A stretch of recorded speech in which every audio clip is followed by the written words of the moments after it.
My role in this webinar is really to convince you why you should be prepared, why all residents and visitors to the coast of BC should be aware and be prepared for these events. So I'm going to cover, what is a tsunami, how do they form, why are they so dangerous, and where do they happen in BC. And the image in the background here is a model simulation of the tsunami generated by the last megathrust earthquake that happened on the Cascadia subduction zone, generated on that plate boundary fault from Vancouver Island all the way down to California. We'll touch back on that later. So a tsunami is not just one single wave, but a whole series of waves. And those waves are generated by displacement of a large volume of water. So that displacement can happen from above. Imagine dropping a big rock into a bathtub. And so that can be a rock fall. Any kind of landslide into water can generate dangerous waves. Very rarely, an asteroid impact would also create a devastating tsunami. And there are lots of examples of volcanic eruptions into water that also generate local tsunamis. More often, though, tsunamis are generated by displacement of the water from below, and most typically by an earthquake, where motion on a fault offsets the seafloor and also lifts up the ocean over top of the seafloor.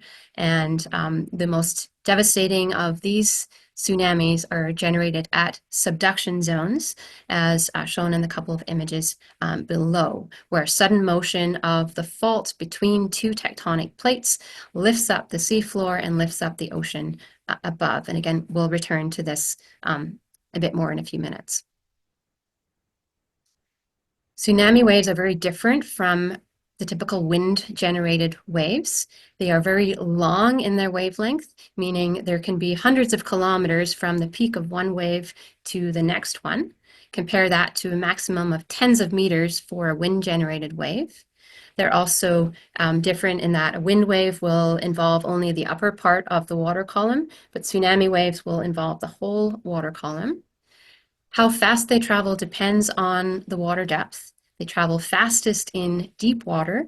So in the open ocean, they can travel at hundreds of kilometers per hour. As that wave gets into shallow water, it slows down. And because there's such a huge amount of water in one wave, that slowing down means that the wave gets compressed vertically. And so waves will increase in height into shallow water and as they travel up inlets.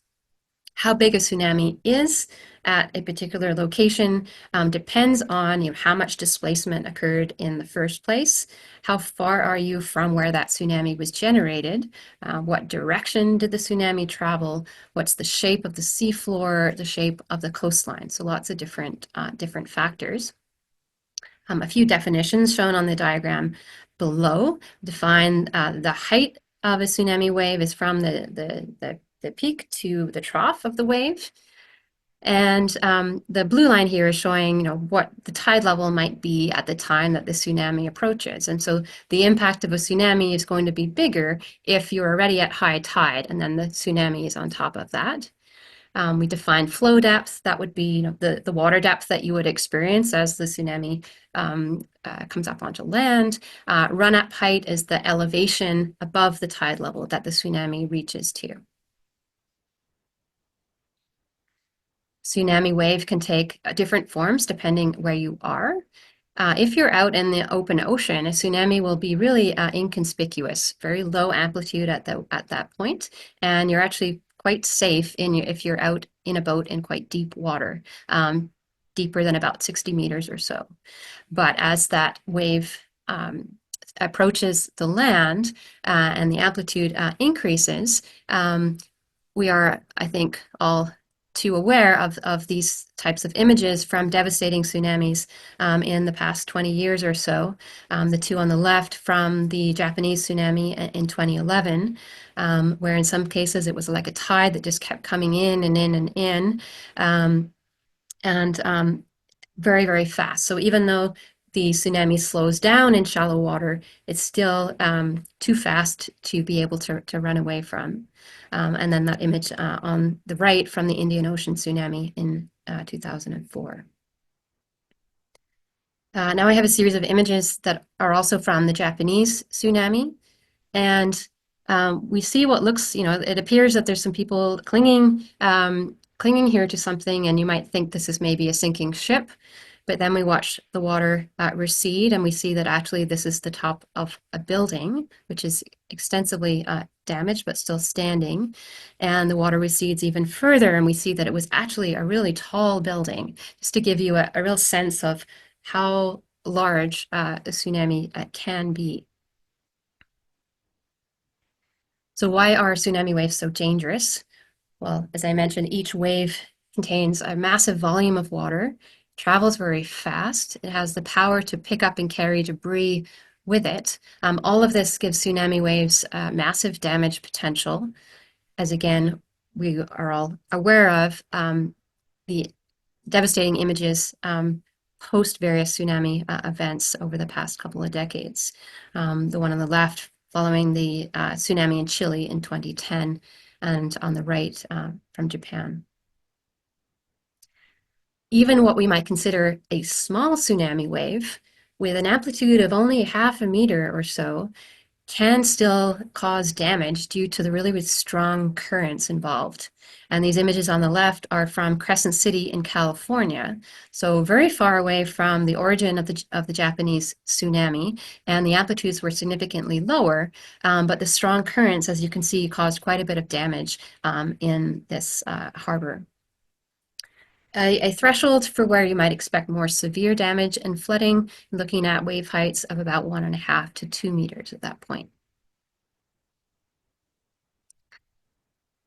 So, as I mentioned, tsunamis travel too fast to be outrun, and this is emphasizes the importance of getting to high ground as early as you can, as soon as it is possible to stand.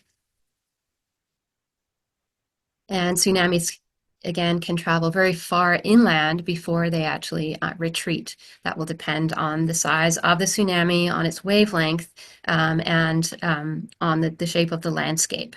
Another image of the 2011 Japanese tsunami here. Another main reason why tsunami waves are so dangerous is that, a first wave arrives and people may think, okay, now it's pulled back out, it's safe to go down to the coastline and take a look. But very often, the second or the third wave might be bigger than the first one, and there can be an hour or more between the various waves. The image on the right here shows recordings of the 1964 tsunami that was generated in Alaska and traveled down the west coast. And here, this is where the tsunami arrived at Tofino and at Port Alberni, of course, at the head of the Alberni Inlet. And you can see the main signal in the background. You're going from high tide to low tide, high tide to low tide. And then superimposed on that are the tsunami waves. We can see that the tsunami was significantly higher in Port Alberni than it was in Tofino. And in both cases, it was the second wave that was the largest one in each case. Some tsunami waves can arrive with very little or no warning at all. We think of with tsunamis that are generated by earthquakes, we can take that strong shaking as our warning, but tsunamis can be generated by landslides, for example, which may not be triggered by earthquake shaking, and so there may be little in the way of warning, or you may be very close to the source of a tsunami and have very little time to get to high ground. So tsunamis are not just things that happen in other places. This map shows a compilation of historically damaging tsunamis across Canada, but lots of examples here in BC. In red are tsunamis that were generated by local earthquakes, so including the 1700 Cascadia subduction zone tsunami that impacted the whole west coast. To the north, the 2012 Haida Gwaii tsunami, also generated by a subduction type earthquake. In orange, we've got tsunamis that arrived that were generated by distant earthquakes. So the 1964 tsunami from Alaska, 1960 from Chile, much less damaging. And on the East Coast, the 1755 tsunami that was generated offshore Portugal. All the blue stars on here are places where there were damaging waves triggered by landslides into bodies of water. And you can see that many of those stars are not actually right at the coastline, including a couple on Vancouver Island here, or one is just offshore, 1946. These were, so we had a very large earthquake on the island, a magnitude 7.3. That earthquake, the shaking triggered a lot of landslides, including a landslide into Landslide Lake, which triggered a large tsunami, and one off the east coast of the island at Deep Bay, which actually led to the only death in Canada from that earthquake, when the waves caused a boat to be capsized. So we have three main sources of tsunamis in BC. These include the big ones, the tsunamis generated by megathrust earthquakes, so caused by slip on the boundary between the Juan de Fuca plate and the overlying North America plate, and those distantly generated tsunamis that travel from subduction zones elsewhere around the Pacific. We also have the potential for local tsunamis generated by earthquakes on faults in the North America crust. For example, larger versions of the two earthquakes that a lot of people felt about a month ago in this region. And with all those blue stars we saw, we'll look at one example of a landslide tsunami as well. So focusing first on our local subduction zone involving the Juan de Fuca plate subducting beneath North America, there is friction between the two plates along the interface, meaning that even though the Juan de Fuca plate keeps converging towards North America, because the boundary between them is stuck, this causes the edge of the North America plate to kind of buckle up in the coastal area. And notice what happens at the seafloor. The seafloor actually gets dragged downwards over time. Eventually, the stress is going to overcome that friction, and the North America plate will spring back to the southwest. And the seafloor that was dragged down for a few hundred years now suddenly rises up, and it lifts up essentially a mountain of ocean water over top, which sets off the tsunami waves, both towards the coastline and across the Pacific over towards Japan. Don't have time to get into all the evidence that we have for past megathrust earthquakes at Cascadia, but part of that knowledge comes from First Nations oral history. And I took the image on the right when I was camping at Pechina Bay many years ago, and this quote popped into my head. It was at nighttime that the land shook. A big wave smashed into the beach. The Pechina Bay people were lost. But they who lived at Maitsas house up against hill, the wave did not reach because they were on high ground. Because of that, they came out alive. They did not drift out to sea with the others. A really important lesson. You feel strong shaking. Don't wait for someone to tell you what to do. Go to high ground. The images at the bottom here are, again, simulations of a megathrust earthquake on the Cascadia subduction zone. This is some older modeling. There's some more site-specific studies since then, but with similar numbers. We know that we can expect these kinds of tsunamis every few hundred years on average, but it's not like clockwork. Those waves will be largest along the west coast of Vancouver Island and at the heads of inlets, well exceeding 10 meters, or in places even exceeding 20 meters in height. The more sheltered coastlines of the Straits of Juan de Fuca and the Strait of Georgia will, of course, have more time before that wave arrives, and the waves will be smaller but could still be damaging, so it can be exceeding 2 or 3 meters.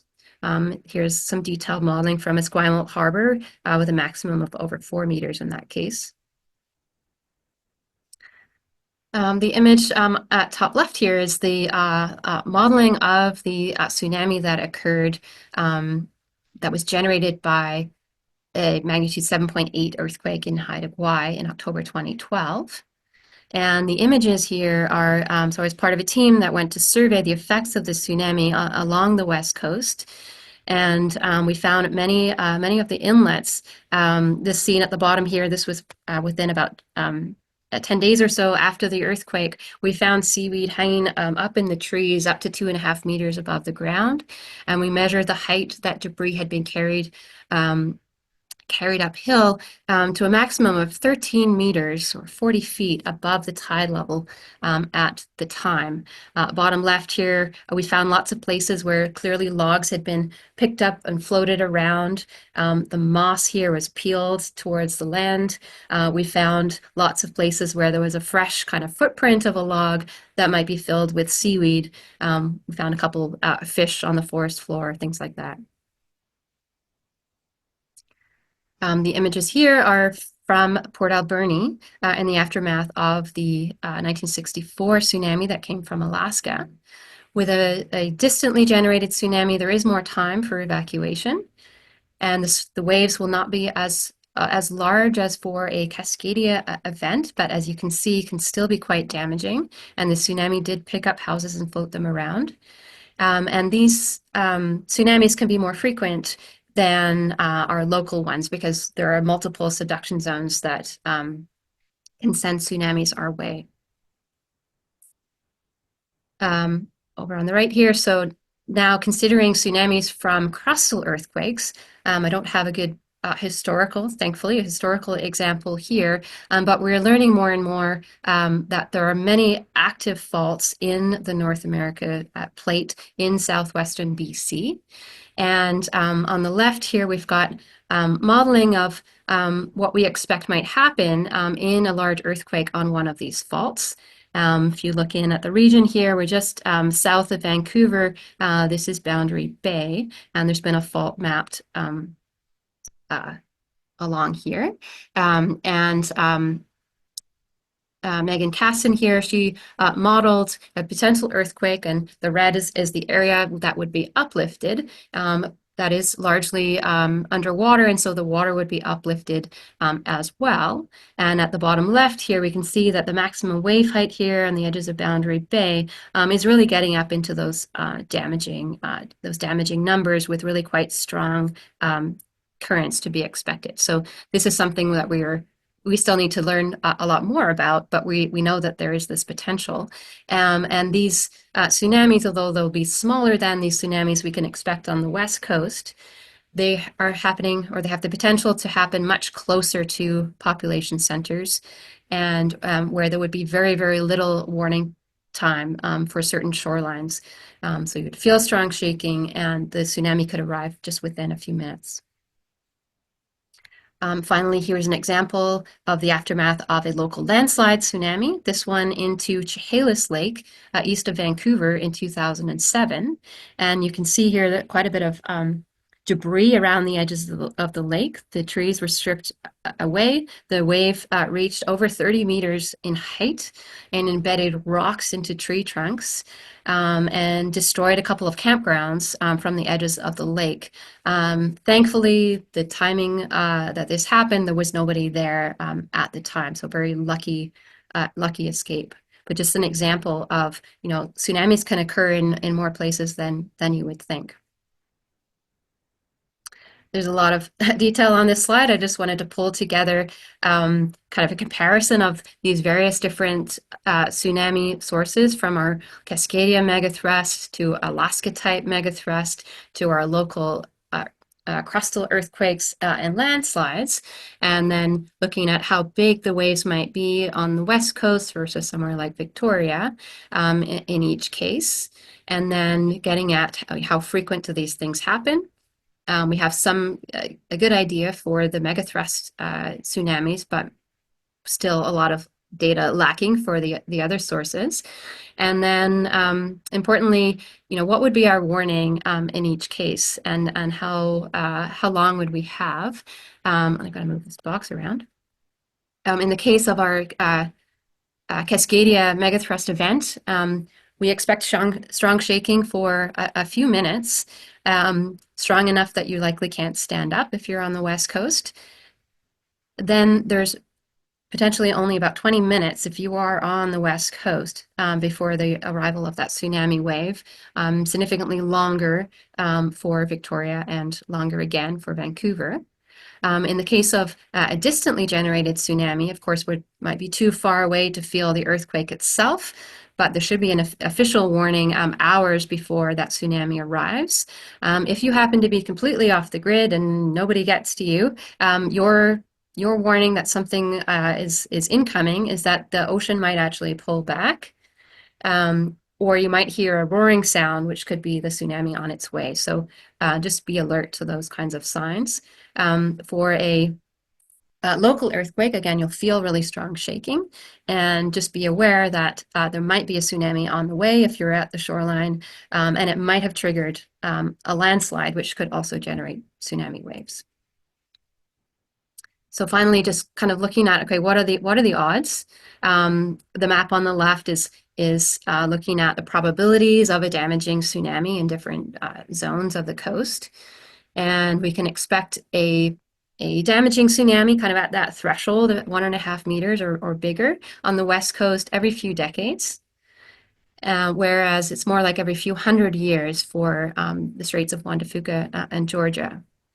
When you put it down into, let's say you're headed to the coast for a 2-week vacation, what are the odds? If you're at the West Coast, that's maybe 1 in 2,000, and more like 1 in 6,500 for the other straits. So if you put it into those terms, relatively low probability, but these numbers are much more significant, much better odds than winning the lottery, for example. So low probability for a short period of time, but given the high consequence when one of these events happens, it's really important to be prepared. And the message is always be prepared, not scared. And so these drills of what to do during an earthquake and potentially followed by a tsunami are really important for both residents and visitors to the BC coastline. Thank you.